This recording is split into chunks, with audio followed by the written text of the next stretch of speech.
ہیں ابھی ہم جلوسیں نکالیں گے. یہ سب مقصد حسین کے لیے مقدمہ ہے، مقصد حسین کو حاصل کرنے کے لیے مقدمہ ہے. جس طرح سے وضو کے لیے یعنی نماز کے لیے ایک مقدمہ ہے وضو. اگر آپ وضو کریں نماز نہ پڑھے تو اس وضو کا کوئی فائدہ نہیں ہوگا. ہاں اگر آپ نے قربت اللہ یعنی اللہ کی قربت سے اگر آپ نے وضو کیا ہے وضو کا ثواب تو مل جائے گا، لیکن اس نماز یعنی وضو کرنے کے بعد آپ کو نماز پڑھنا چاہیے تھا.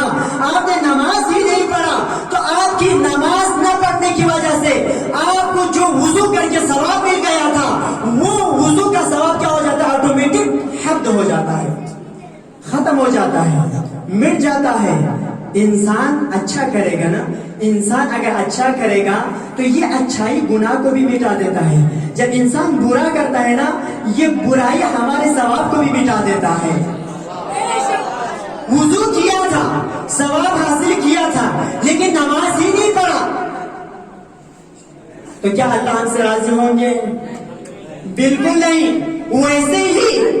ویسے ہی ہم مجلسیں کریں، ہم مرثیہ پڑھیں، ہم دوہا پڑھیں، ہم سینہ زنی کریں، ہم زنجیر زنی کریں، ہم کوچہ اور بازاروں میں علم لے کر نکالیں، یعنی مقدمہ عزاداری کو تو ہم نے انجام دے دیا، لیکن اصل عزاداری کے مقصد کو اگر نہ اپنائیں تو اس مقدمے کا کوئی فائدہ نہیں ہے.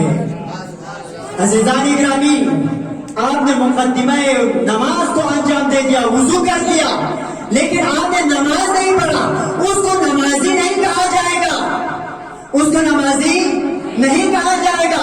اسی طرح آپ نے عزاداری کی مقدمات کو انجام دے دیا، لیکن مقصد حسین کو نہیں اپنایا، سیرت حسین کو نہیں اپنایا، مقصد شہداء کو نہیں اپنایا، تو ہمیں بھی عزادار نہیں کہا جا سکتا ہے. تو عزادار وہی لوگوں کو کہیں گے، عزادار وہی لوگ کہیں گے جو مقدمات عزاداری کو اپنا کر مقصد عزاداری کو اپنائیں، حلب امام حسین کو اپنائیں، میشن امام حسین کو اپنائیں.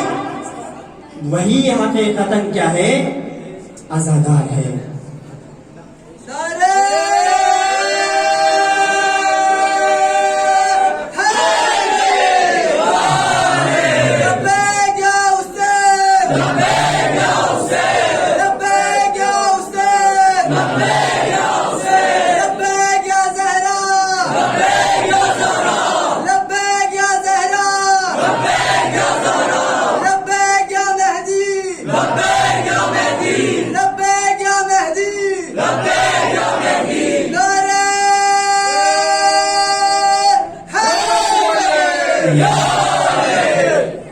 تو عزیزان گرامی، اللہ تعالی نے انسان کا یہ دل اپنے لیے ایک حرم قرار دے کر ہمارے لیے عطا کیا ہے.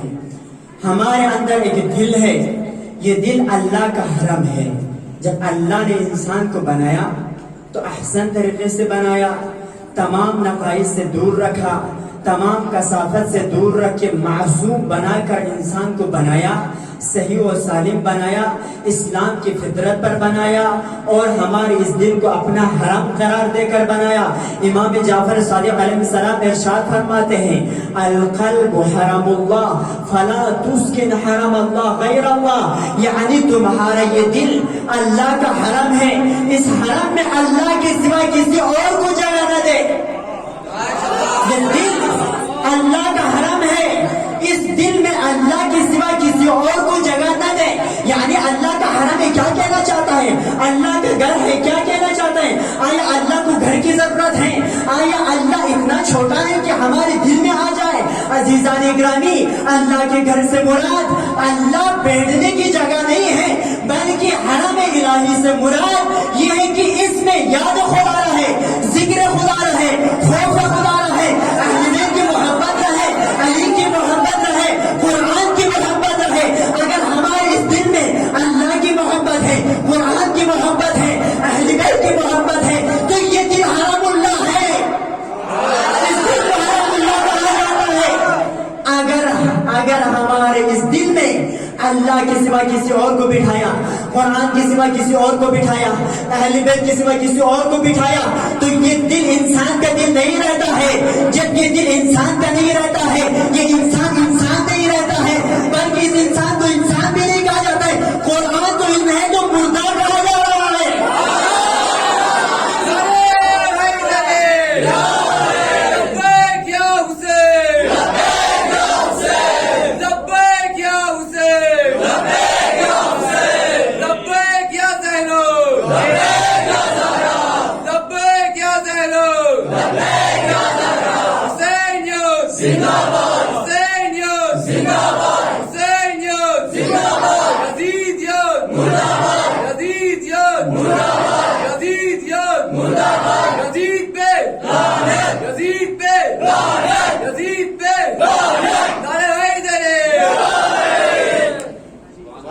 قرآن کی سورہ نمل کی آیت ہے، ارشاد ہو رہا ہے خدا نے متعال کیا،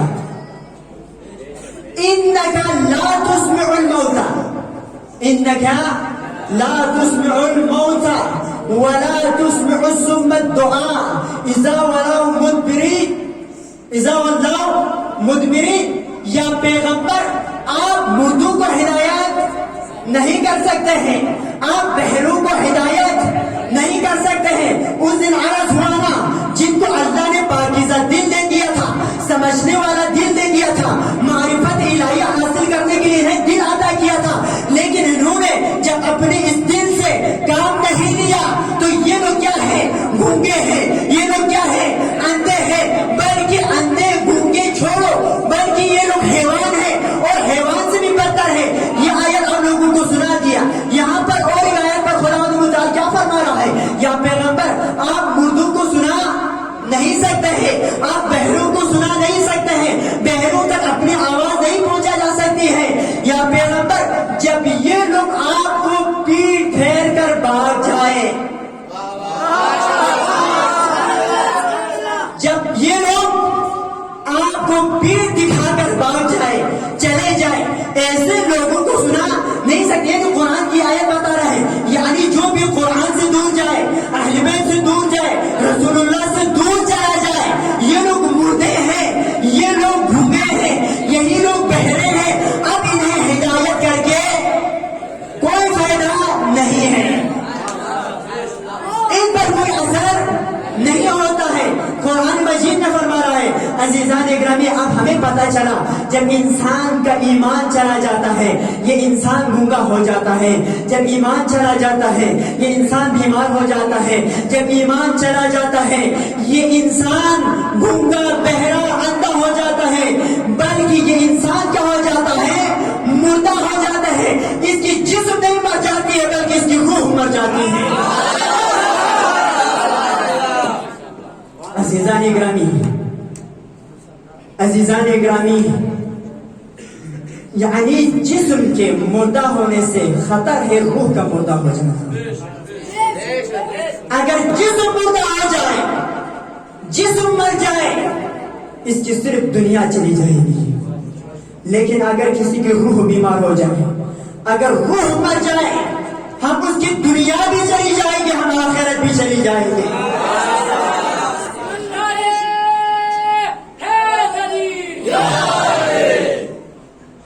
تو اس کو ہم زندہ کیسے رکھیں؟ کیسے ہم اس کو زندہ رکھیں؟ کیسے ہم اپنے آپ کو زندہ رکھیں؟ کیسے ہم اپنی اس روح کو زندہ رکھیں؟ قرآن بتا رہا ہے، سورہ نحل کی آیت ہے، سورہ نحل کی آیت ہے، کیا فرما رہے؟ من عمل صالحا من ذکر او انثى وهو مؤمن فلنحيينه حياة طیبہ۔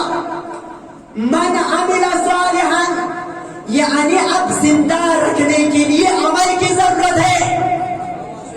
اب زندہ اگر کوئی اپنی روح کو رکھنا چاہتا ہے، اپنی دل کو زندہ رکھنا چاہتا ہے، اگر کوئی اپنے کان کو بہرا ہونا نہیں پسند کرتا ہے، اگر کوئی اپنے آپ کو اندھا ہونا نہیں پسند کرتا ہے، اگر کوئی اپنا روح اگر مرنا پسند نہیں کرتا ہے، تو انہیں چاہیے کہ عمل کرے۔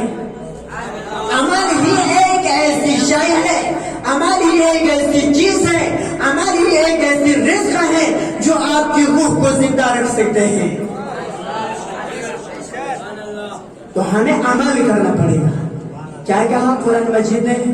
من عمل صالحا، جو بھی اعمال صالح انجام دے، جو بھی اعمال صالح انجام دے، من ذکر او انثی، چاہے وہ مرد ہو یا عورت ہو، کوئی بھی اعمال صالح انجام دے چاہے وہ مرد ہو یا عورت ہو، وہ مؤمن، وہ مؤمن ہے، وہ مؤمن ہے. تو مؤمن بننے کے لیے اعمال صالح شرط ہے. اعمال صالح کے بغیر انسان مؤمن نہیں بن سکتا ہے. اگر مومن بننا چاہتا ہے تو ہمیں اعمال صالح انجام دینا ہوگا. اعمال صالح کے بغیر کوئی انسان مومن نہیں بنے گا. آپ اعمال صالح انجام نہیں دیتا ہے، یہاں سے مومن کا دعویٰ کرتے ہیں، آپ کی دعویٰ صحیح نہیں ہے. قرآن کیا بتا رہا ہے؟ اعمال صالح انجام دینے والے مرد اور عورت ہی مومن ہے. اب انہی کے لیے ہم کیا کرتے ہیں؟ فَلَنُحْيِيَنَّهُ حَيَاةً طَيِّبَةً. اب ہم انہی کے لیے پاک زندگی عطا کر دیتا ہے، حیات عطا کر دیتا ہے، زندگی عطا کر دیتا ہے. کون سی زندگی؟ پاک زندگی، حیات طیبہ، ایک طیب پاک اور پاکیزہ زندگی عطا کرتا ہے. تو عزیزان گرامی، یہاں سے ہمیں پتا چلا کہ اگر ہم اپنے اس روح کو زندہ رکھنا چاہتا ہے، اگر ہم دنیا اور آخرت میں زندہ رہنا چاہتا ہے، اگر اللہ کی نظر میں ہم اپنے آپ کو زندہ رکھنا چاہتا ہے، قرآن کی نظر میں اپنے آپ کو زندہ رکھنا چاہتا ہے، اہل بیت کی نظر میں اپنے آپ کو زندہ رکھنا چاہے، تو اعمال صالح انجام دینا پڑے گا. اعمال صالح کے بغیر اگر ہم قرآن سے ملنا چاہیں، اعمال صالح کے بغیر اگر ہم اہل بیت سے ملنا چاہیں، اعمال صالح کے بغیر اگر ہم اللہ سے ملنا چاہیں، تو یہ خام خیال ہے، ہمارے ہم مل نہیں سکتے ہیں. تو عزیزان گرامی، تو ہمیں کیا چاہیے؟ اعمال صالح چاہیے، مقصد حسین پر عمل کرنا چاہیے، سیرت حسین پر عمل کرنا چاہیے، محمد اور آل محمد کی سیرت پر عمل کرنے کی ضرورت ہے. میں آپ لوگوں کو ایک یعنی حکایت کہے کربلا کہ یہ ہمارے لیے کیا ہے، ایک عبرت کا سبق ہے، ہمارے لیے عبرت دینا چاہیے اس سے، کہ جب امام حسین، یہاں پہ کہتے ہیں کہ یعنی جب امام حسین مکے سے عراق کی جانب سفر کر رہے تھے، یعنی اسی دوران امام کی ملاقات ہو جاتی ہے ایک شخص ہے جس کا نام عبداللہ مطیع نام کا ہے. عبداللہ مطیع ایک ایسا شخص ہے جو امام کے تقدس کو جانتا تھا، امام کی عظمت کو جانتا تھا، امام کے مقام کو جانتا تھا، امام کے مرتبے کو جانتا تھا، امام کی عظمت کیا ہے، امام کون سی شخصیت کا نام ہے، سب کچھ جانتا تھا، سب کچھ جانتا تھا. اس کے پاس پراپرٹی بھی تھی، اس کے پاس بہت سارے مال و دولت بھی تھے، اور کہتے ہیں کہ یہ کئی جنگوں میں لشکر کیا رہے ہیں، کمانڈر بھی رہ چکے ہیں. اب کیا ہے کہ یہ اپنی زمین پہ، اپنی کھیت پہ موجود تھا یہ شخص. جب اس نے امام حسین کے قافلے کو آتے ہوئے دیکھا، یہ ضرور آپ غور کر کے سنیں، دیکھیں کہ کیا ہم بھی اس عبداللہ مطیع جیسا تو نہیں ہے. یعنی جب اس نے امام کے قافلے کو آتے ہوئے دیکھا، فوراً دوڑ کے چلے آئے اور آ کے امام کے پاس آئے، سلام کیا، یعنی احوال پرسی کی، بہت سارے گفتگو کیے، بہت سارے صلاح مشورہ بھی دیا. اس نے وہ الگ چیز ہے، میں صرف اپنے لب لباب اور اس کے نچوڑ پر آنا چاہتا ہوں. عزیزان گرامی، جب یہ امام کے پاس آئے اور کہا یا امام یہ زمینیں میری ہیں، یہ فصلیں میری ہیں، سب کچھ تیار ہے، یا امام مگر کہ مجھے ایک مشکل درپیش آئی ہوئی ہے، آپ اس کو حل کر دیجئے. یعنی نہ تو امام کو اتنا مانتا تھا کہ امام اگر دعا کرے تو مستجاب ہوں گے، امام اگر دعا کرے تو مشکل کا حل ہوگا. امام ہی کے پاس آئے وہ جانتا تھا امام ہی اس مشکل سے مجھے نجات دلا سکتے ہیں. اس کو معلوم تھا، یعنی اتنا معلوم تھا. اب امام نے کہا کون سی مشکل ہے، کیا مشکل ہے؟ اس شخص نے کہا، عبداللہ نے کیا کہا میرا ایک کنواں ہے، اس کنویں کا پانی میٹھا تھا، اب وہ کیا بن چکا ہے؟ نمکین بن چکا ہے. کسی روایت میں کہتے ہیں کہ وہ کڑوا بن چکا ہے. اب یہ کڑوا پانی کھیت کے لیے مضر ہے، کھیت کے لیے نقصان دہ ہے. یعنی اگر میرا یہ کنواں ٹھیک نہیں ہو جائے گا، پانی اگر میٹھا نہیں ہو جائے گا، میری فصلیں برباد ہو جائیں گے اور میں کنگال ہو جاؤں گا، یعنی میں برباد ہو جاؤں گا. یا امام اس کا حل نکالیے، اس مشکل کو آپ سولو کر لیں. تو امام نے کہا دیکھا وہ کنواں کہاں ہے؟ ان کے ساتھ جاتے ہیں، کنویں کے پاس پہنچ جاتے ہیں. اس نے کہا کنواں یہ ہے، یہ کنواں ہے. امام کا ارادہ کیا ہے، امام نے کچھ دعا وہاں جا کے کچھ ذکر الفاظ نہیں، امام نے دل میں ہی سوچا ہوگا، دعا کیا ہوگا. امام کنویں کے پاس پہنچتے ہی اس شخص سے کہا، عبداللہ سے کہا اب پانی کو چیک کرو. اس نے جب چیک کیا تو پانی میٹھا ہو چکا تھا، پانی میٹھا ہو چکا تھا. وہ بہت خوش ہوا اور کہا یا امام آپ نے میری اتنی بڑی مشکل حل کر دی، بڑی مشکل کو آپ نے رفع کر دیا. آپ بتاؤ آپ مجھ سے کیا چاہتے ہو، میں آپ کو سب کچھ دینے کے لیے تیار ہوں. کیا کہا؟ سب کچھ دینے کے لیے تیار ہوں. اگر آپ کو کچھ زمین چاہیے تو میں آپ کو زمین دے دیتا ہوں، میں آپ کو زمین دیتا ہوں. امام نے کہا چھوڑو یہ سب. اس نے اصرار کیا یا امام میں آپ کو اناج دیتا ہوں، آپ سفر پہ جا رہے ہو، میں آپ کے لیے گھوڑے دیتا ہوں. حتیٰ یہاں تک بھی کہا یا امام آپ کے لیے میں غلام بھی دیتا ہوں، اپنا غلام میں آپ کو دے دیتا ہوں. امام نے کہا تجھے نہیں معلوم، مجھے یہ سب نہیں چاہیے. میں یزید کے خلاف قیام کیے ہوئے ہیں، میں یزید کے خلاف قیام کیے ہوئے اور میں ان کے خلاف یعنی ان کے خلاف لڑنے جا رہا ہوں، میں ان کے خلاف میں قیام کیا ہوا ہوں. آپ کو نہیں معلوم اگر تم ہمارے قافلے میں شامل ہونا چاہتے ہو تو ہمارے قافلے میں شامل ہو جاؤ، ورنہ مجھے تمہاری کچھ بھی نہیں چاہیے. تو یہاں سے ہمیں سبق لینا چاہیے. عبداللہ مطیع نے سب کچھ قربان دینے کے لیے تیار تھا. اس نے امام کے تقدس کو جانتا تھا، امام کی عظمت کو بھی جانتا تھا، امام کے مرتبے کو جانتا تھا. یعنی امام کے اتنے مقام اور منزلت کو جانتے ہوئے اس نے امام سے دعا بھی کروایا. جب امام نے کہا تم بھی ہمارے ساتھ چلو تو یہاں پہ اس نے انکار کر دیا. یا امام میری فصلیں تیار ہیں، میری بہت بڑی ذمہ داری ہے، میں آپ کے ساتھ نہیں جا سکتا. اس سے امام کے پاس آیا تھا اپنی مشکل حل کروانے کے لیے. تو آج کی اس ماحول میں، ہمارے اس معاشرے میں عزاداری کے لیے آتے ہیں، فرش عذاب پر آتے ہیں. شاید ہم بھی اس عبداللہ مطیع کی طرح نہ ہو. یعنی ہر کوئی آتا ہے، ہر کوئی کا اپنا مقصد ہوتا ہے. کوئی اس لیے آتا ہے کہ میں یعنی کسی مشکلات میں پھنسا ہوا ہوں، اس سے نکل جائے، ہمارے گھر میں مریض ہے اس کو شفا مل جائے. یعنی کوئی آتے ہے کہ اپنے حاجات طلب کرنے کے لیے، ہر کوئی آتا ہے اپنے حاجات طلب کرنے کے لیے. یعنی کسی کا یہ مقصد نہیں ہوتا ہے کہ وقت کے امام کے ساتھ دے. جس طرح سے عبداللہ مطیع وقت کے امام کے ساتھ دینے کے لیے تیار نہیں ہوا، صرف امام سے حاجات لینے کے لیے آئے، اسی طرح آج کے ہمارے معاشرے میں اکثر لوگوں کی مزاج یہی بن چکی ہے. ہر کوئی آتے ہیں، فرش عزا پر بیٹھتے ہیں، امام زمان سے پکارتے ہیں یا امام ہم اس مشکل میں پھنسے ہوئے ہیں، ہماری پڑھائی کی پرابلم ہے، ہمیں کامیابی نہیں مل رہی ہے، یا امام ہمارے گھر میں مریض ہے، یا امام ہمارے گھر میں وہ پریشانی ہے، یا امام ہمارے وہ پریشانی ہے.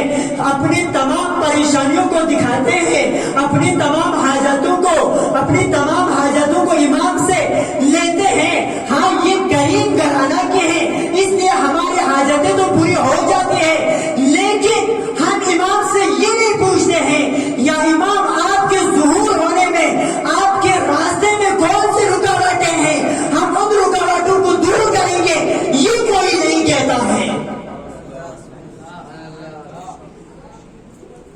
امام سے تو ہم اپنے حاجات طلب کر رہے ہیں، لیکن امام کے آنے میں، امام ہمارے یہاں آنے میں، امام کے ظہور ہونے میں، ان کے راستے میں کون سی چیزیں رکاوٹ بنی ہوئے ہیں ان کو ہم حل کرنے کی کوشش نہیں کرتے ہیں۔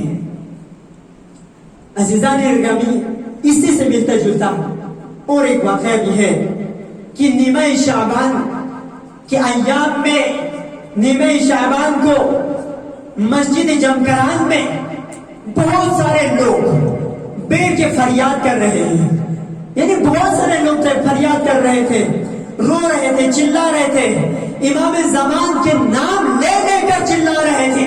اسی اثنا میں ایک متقی عالم بھی بیٹھے ہوئے تھے۔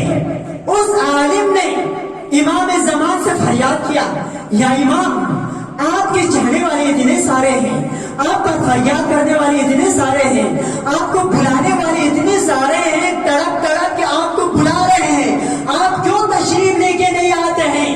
تو امام یعنی ظاہر ہو جاتے ہیں، اس عالم کے پاس آتے ہیں، عالم کو اپنے ساتھ لیتے ہیں اور ہر ایک ایک سے پوچھواتے ہیں، تم کیوں آئے تھے؟ تم کیوں آیا تھا؟ تم اتنا گریہ کیوں کر رہا ہے؟ تو ہر کوئی یہی کہہ رہا تھا، ہمارے گھر میں مریض ہے، میں کسی پریشانی میں مبتلا ہوں، میں فلان چیز کے لیے آیا ہوں، میں فلان مشکل کے حل طلب کرنے کے لیے آیا ہوں، میں فلان حاجت کی روائی کے لیے آیا ہوں۔ یعنی ہر کوئی اپنے اپنے حاجات بیان کر رہے تھے، کسی نے یہ نہیں کہا کہ میں امام زمان کی تعجیل ظہور کے لیے دعا کرنے کے لیے آیا ہوں۔ امام نے کہا کہ دیکھا تم تو کہہ رہے تھے سب امام کو بلا رہے ہیں، کہاں بلا رہے ہیں؟ تو سب اپنے اپنے حاجات لے کے آئے ہیں۔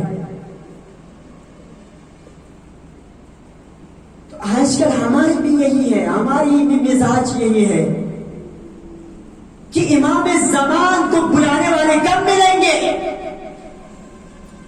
امام زمان کے ان رکاوٹوں کو دور کرنے والے کب ملیں گے؟ لیکن جب بھی کسی مشکل میں پھنس جائے، کسی گرفتاری میں مبتلا ہو جائے، فوراً چلا جاتا ہے امام کے در پہ۔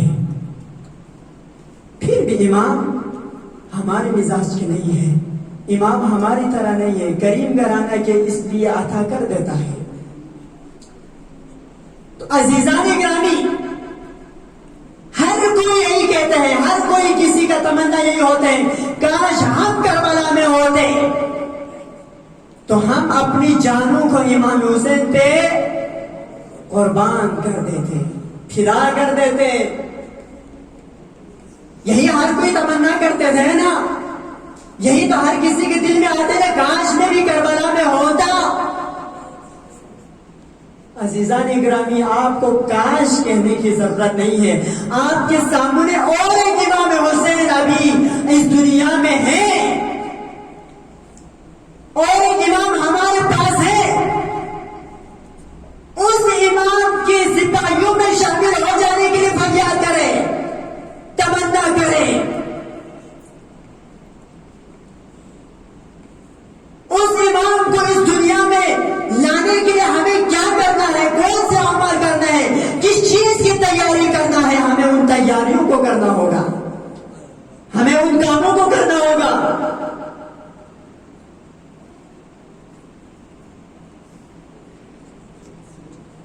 پھر ہم یہ دعویٰ کر سکتے ہیں، پھر ہم اپنے آپ کو کہہ سکتے ہیں کہ ہم امام کے حقیقی فرمان بردار ہیں، ہم حقیقی امام کے چاہنے والے ہیں۔ صرف زبان پہ دعویٰ نہ کرنا کہ میں امام کے جانے والا ہوں، میں امام کا مطیع ہوں، میں قرآن کا فرمان بردار ہوں، تو آپ کی زبان پہ اقرار کرنے سے کچھ ہونے والا نہیں ہے جب تک آپ اپنے عمل میں نہ دکھائیں۔ تو عزیزان گرامی، ہمیں سمجھ میں آیا کہ یہ سب ہماری یہ مجلسیں، یہ نوحہ، یہ مرثیہ، یہ سینہ زنی اور زنجیر زنی اور باقی جو بھی آزادی میں آپ کام کرتے ہیں، اعمال کرتے ہیں، یہ سب مقدمات ہیں۔ اصل ہمیں ہدف حسین اور مقصد حسین کو حاصل کرنے کی ضرورت ہے، امام حسین کی سیرت کو جاننے کی ضرورت ہے۔ امام حسین علیہ السلام نے کربلا میں یعنی جب تیروں کی بارش ہو رہی تھی وہاں پہ ہمیں یہ سکھایا، یہ پیغام دے دیا کہ اول وقت پر نماز ہونی چاہیے اور نماز کو باجماعت پڑھی جائے. یعنی اس مشکل سچویشن میں، اس مشکل حالات میں امام حسین کا نماز پڑھنا، اول وقت پر نماز قائم کرنا، وہ بھی باجماعت کے ساتھ نماز پڑھنا، یہ ہمارے لیے پیغام ہے، یہ سیرت امام حسین ہے، یہ مقصد کربلا ہے. اگر آپ اول وقت پر نماز پڑھتے ہو تو آپ کی یہ مقدمات قبول ہیں. اگر آپ ظالم کے خلاف میں آواز اٹھاتے ہو تو آپ کے مقدمات قبول ہے. اگر آپ امر بالمعروف و نہی عن المنکر کرتے ہیں تو آپ کی یہ مقدمات قبول ہے. آپ نہ امر بالمعروف کرتے ہیں، نہ نماز پڑھتے ہیں، نہ کسی ظالم کے خلاف کھڑے ہو جاتے ہیں، نہ حق کی باتیں کرتے ہیں، نہ حلال کی باتیں کرتے ہیں. آپ کیسے دعویٰ کر رہا ہے کہ میں آزاد ہوں؟ تو ہمیں چاہیے عزیزان گرامی امام حسین کے نقش قدم اور سیرت پر عمل کریں. اس سیرت کو بقا رکھنے کے لیے امام حسین قیام کیے. اہل بیت کی سیرت کو بقا رکھنے کے لیے امام حسین مدینے سے روانہ ہوئے. اس مقصد اور ان ہر اہداف کے لیے امام حسین نے اپنی جان کو قربان کر دیا، اپنے اولادوں کو قربان کر دیا، اپنے تمام مال کو قربان کر دیا اس سیرت کو بقا اور زندہ رکھنے کے لیے. تو ہمیں بھی چاہیے اس دور میں اس سیرت کے قائم اور دائم کے لیے ہمیں جو بھی قربانی دینا پڑے ہمیں قربانی دینا چاہیے.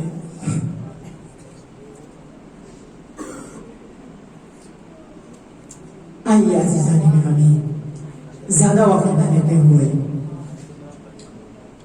انشاءاللہ مجھے امید ہے کہ ہمیں امام حسین علیہ السلام کی سیرت کو سمجھ کے اور مقصد امام حسین پہ عمل کرنے کی ہمیں توفیق عطا ہو جائے. اور جو بھی مومن مومنہ جنہوں نے علم سے دعا کی ہے ان تمام کی حوائج برطرف ہو جائیں.